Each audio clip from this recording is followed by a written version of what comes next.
May ginagawa tayo ngayon dito, rice cooker. Okay, ang problema dito ni customer, hindi daw umiilaw. Okay, papakita ko sa inyo kung gaano kadali. Marami tayong video nito papanood nyo.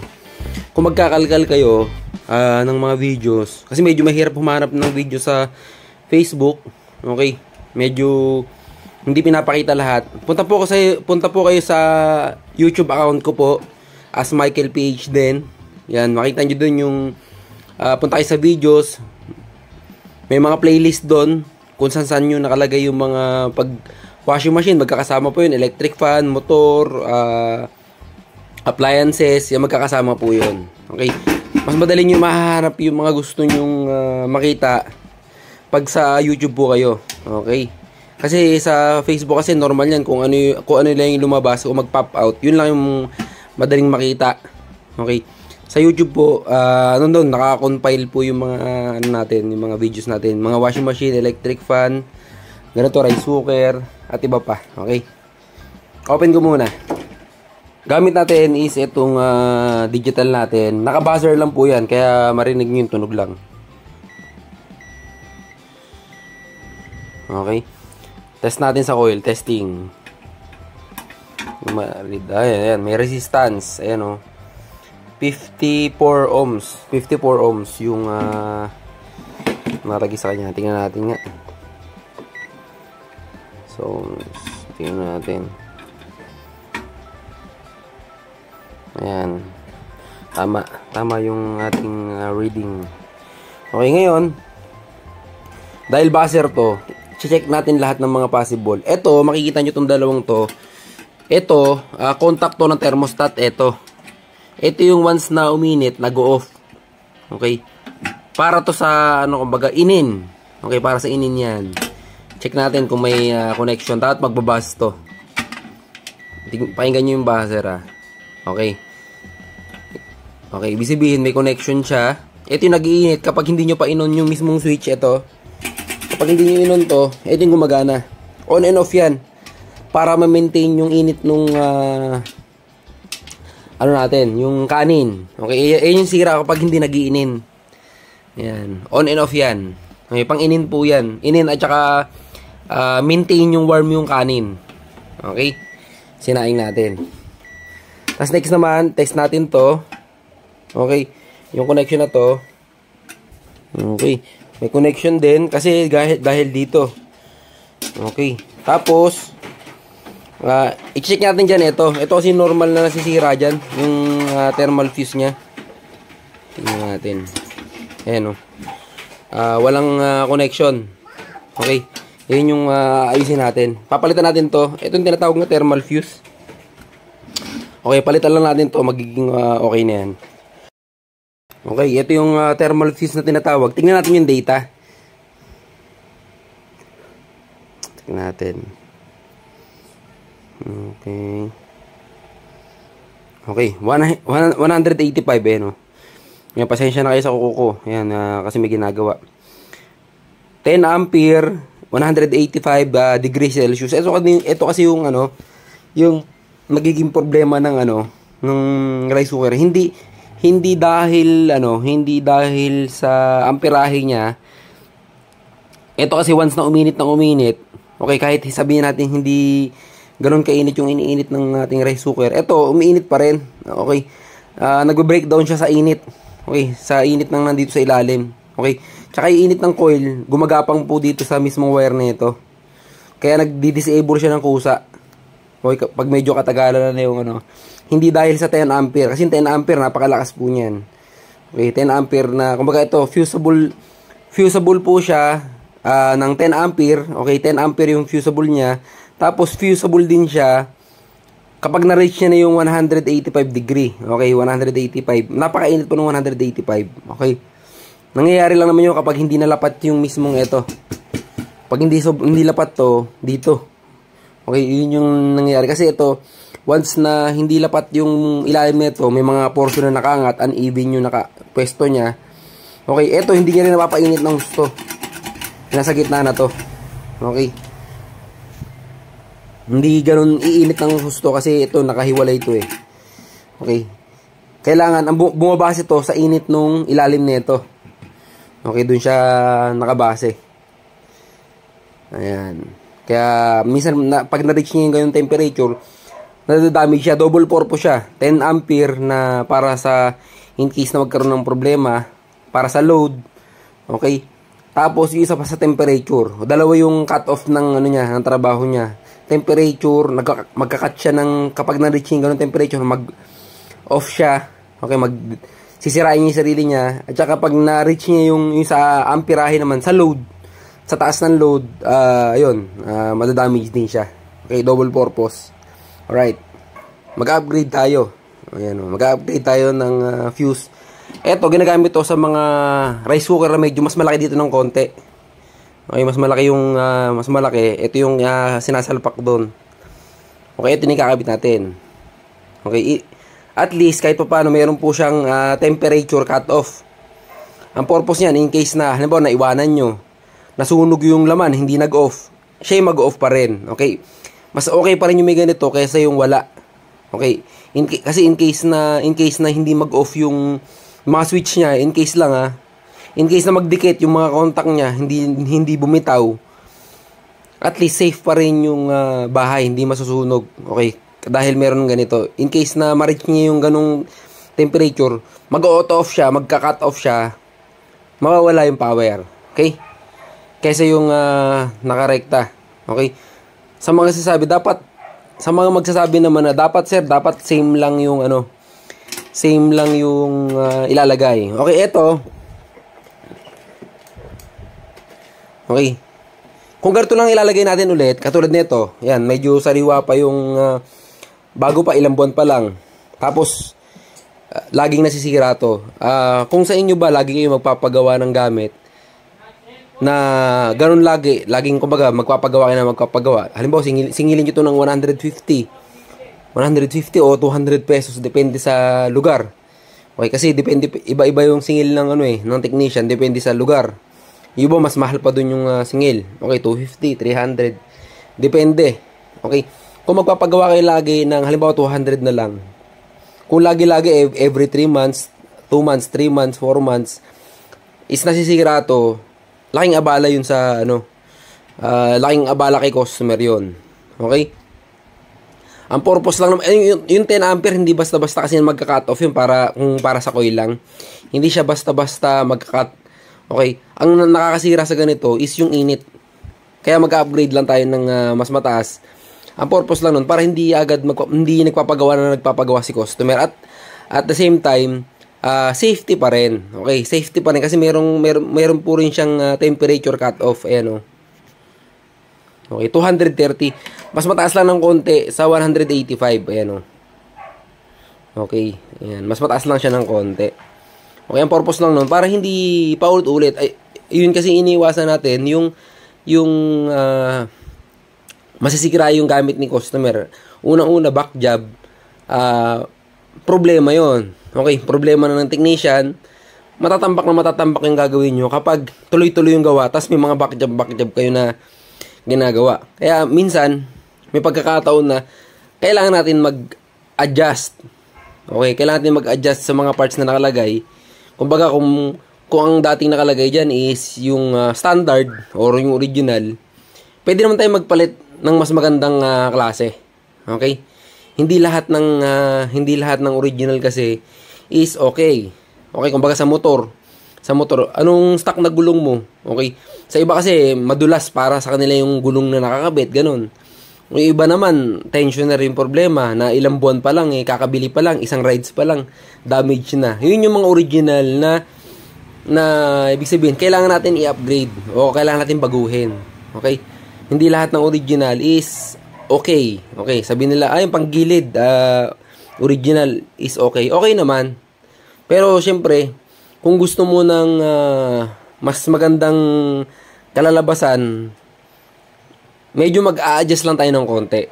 Pero magandang klase pa rin. Alright? Ganun lang. Yun lang yung natin. Yun lang yung purpose natin dito. Kaya upgrade lang tayo ng konti.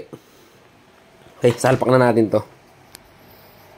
Okay, nasalpak na natin. Medyo mahaba yung wire nung ng thermal fuse. Okay, ito yung Okay, mag-test tayo ulit. Para makita nyo lang yung difference. Okay, yan o, shorted ah. Okay, mag-test tayo. Dapat ganito siya. Ayan o. Okay, shorted siya. Hindi siya katulad nito. Okay, hindi siya katulad nito. Na ayan, ay, hirap. Okay, yan o. Okay. Wala. Okay. Yun lang. Tapos sarado ko na, tapos testingin natin.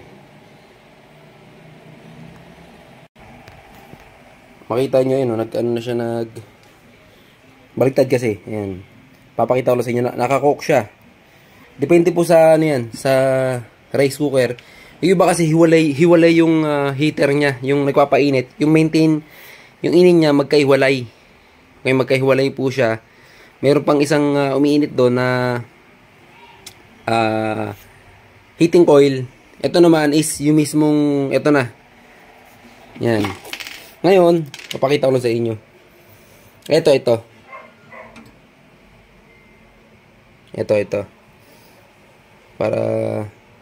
Para makita nyo lang. Ito siya. Ngayon, pag pumitik to, asan na ba yung switch niya?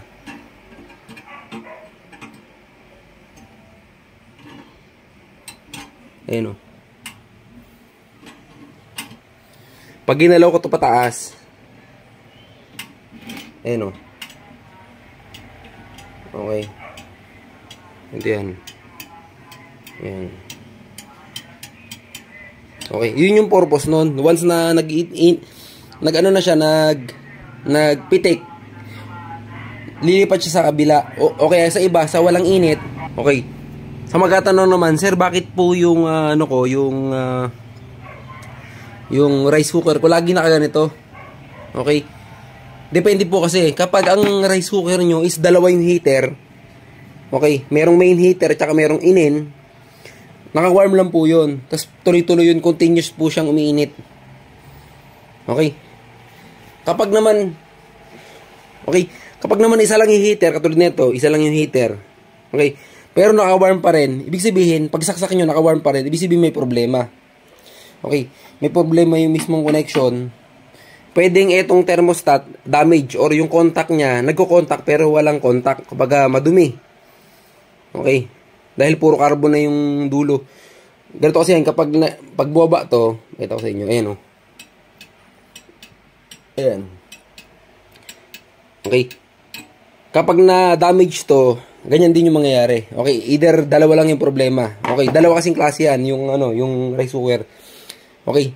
Sa pagsaksak nyo, kunyari bago, pagsaksak nyo, ganito na kagad, naka-warm na kagad, ibig sabihin, dalawa yung heater nyo. Pero pag sa mga rice cooker na pagsaksak nyo, nakakook kagad siya, ibig sabihin, isa lang yung heating coil. Mas matibay kasi to. Mas matibay itong ganitong version kaysa yung sa isa. Kasi kadalasan, yung mismong extra na heater, mabilis ma-damage. Okay? Yun lang yung ano niya. Tapos kapag naman nag-off ka agad, okay, kapag nag-off ka agad yung mismong, yung niluluto nyo na hindi pa siya luto, ito yung problema. Okay? Ito kasi, halimbawa ganyan. Okay? Ang switch niya kasi ito. Itong isang portion na to. Ayan o. Kapag pinindot nyo okay. Ito, isa pang problema. Okay. Dapat kasi pag pinindot to, okay, buti hindi ko sinara din. Pag pinindot nyo to, dapat, lilipat to sa cook. Tignan nyo yung connection. Ito yung mga problema na common pero hindi napapansin. Tignan yung connection. Ayun o. Nakaangat. Ayan, nakaangat siya. Pag pinindot ko, dapat itong arm, bababa, magko-contact sila. Okay. Hindi siya bumababa. Ibig sabihin, may problema. Okay, tanggal mo natin sa saksakan. Ganito lang ginagawa dyan. Okay, yan, nakatanggal na sa plug. Ang gagawin nyo dyan is ito. Ito kasi pwede nyo tanggalin tong screw na to. Kaya lang baka mahirapan kayo mag-assemble. Kaya ito na lang, kita nyo itong arm na to. Ayun o. Yung metal na to, iusog natin yan para yan. Okay? Pag usog nyo dyan, ayan, nakita nyo, nag-overlap na siya. Hindi pa rin connected. Okay? Ang gagawin nyo dyan, i-press down nyo. Press down. Okay. Yan. Okay. Tapos medyo i-bend natin ng konti. Yan. Okay. Pagbaba. Okay. Pagbaba nito, tsaka nyo angatin ulit. Okay. Ayan. Ito pa. Okay. Kailangan pag binalik natin to, nakaangat siya. Okay. Balik na natin to, isa. Ayan. Okay. Tapos tignan natin ulit. Kung magdidikit na siya. Ayan. Dapat meron pa rin clearance kapag inangat siya. Ayan o. Okay. Ito yung mga easy fix na sobrang, ayan o. Tignan natin. Ayan o. Okay. Ito naman yung problema nun, isa. Okay. Ayan. Dapat pag pinindot siya, syempre, ilagay natin tong ano. Okay. Binaliktad ko lang kasi para makita nyo ng kung anong talagang kalagayan. Pag pindot, ayan o. Makita nyo na yun yung ano. Ngayon kung sakaling hindi pa luto or hindi pa masyadong kumukulo or hindi pa masyadong natutuyo yung tubig, ito yung problema, yung nasa gitna. Ayan. Okay. Bisin pumipitik na siya kagad. Yung gitna na yan, napapalitan po yan. Ito. Ito. Okay. Ayan na. Okay. Reminder. Okay. Ang electrical po is delikado. Okay. Huwag nyong pasawalang bahala, lalo pag ganito mga 220 volts. Okay. Ingat po kayo. Tuwing magto-trouble po kayo, i-unplug nyo po. Okay, for safety purpose. Kasi lahat ng wire na yan is hazardous po, delikado po siya. Kasi electric shock. Okay? Para maiwasan natin yung mga ganung problema. Okay, ganun lang yung nakita niyo yung problema. Kapag sa inin, ito yung problema. Kapag magluluto, ito. Okay, kapag tapos na siya magluto, ito naman yung pipitik para mag-off to. Okay? Ganun lang yung trabaho niya. Ito naman, yung sa inin, on and off yan. Pag lumamig, mag-off siya. Ay, mag-on siya pag lumamig. Kapag mainit na, mag-off siya. Automatic, continuous po yan. Naka-ano po yan, naka-parallel lang. Okay? Naka-parallel. Kung titignan nyo yung connection yan. Okay? Kung titignan nyo yung connection. Ito kasing isang wire na to, nakarekta na sa saksakan sa isang plug. Tapos yung isang wire, ito yan. Okay? Dumaan siya sa dalawang wire. Okay, ito. Nakaparallel po siya dito, no? Ito at saka ito, yung dalawang to. Nakaparallel siya. Ngayon, kapag magluluto siya, ang gagana is ito mismo. Rekta na dun yan. Pero ito, continuous pa rin umaandar to. Okay, continuous. On and off yan. Kailan kasi naka-bypass. Okay, naka-bypass. Kumbaga parang may switch siyang extra na kinabitan ng ganyan. Yan. Natinap ng parallel. Yan. Okay? Yan. Continuous pa rin. Ito continuous pa rin. Kaya pag may damage to, palitan nyo. Huwag nyo nang i-adjust. Okay? Kasi pwede i-adjust to Okay, baka hindi nyo mahuli kasi yung tamang init. Iba kasi yung init ng nakaganito, tsaka iba yung init ng may laman. Okay? Mamaya kasi pag-adjust na ito, paglagay nyo ng bago siya mag-off, bago siya magpatay sindi, o mag-off siya, sunog na yung sinaing. Okay? Mura lang din naman yan. Pero kung kaya nyo adjust, i-adjust nyo. Okay? Alright, yun lang.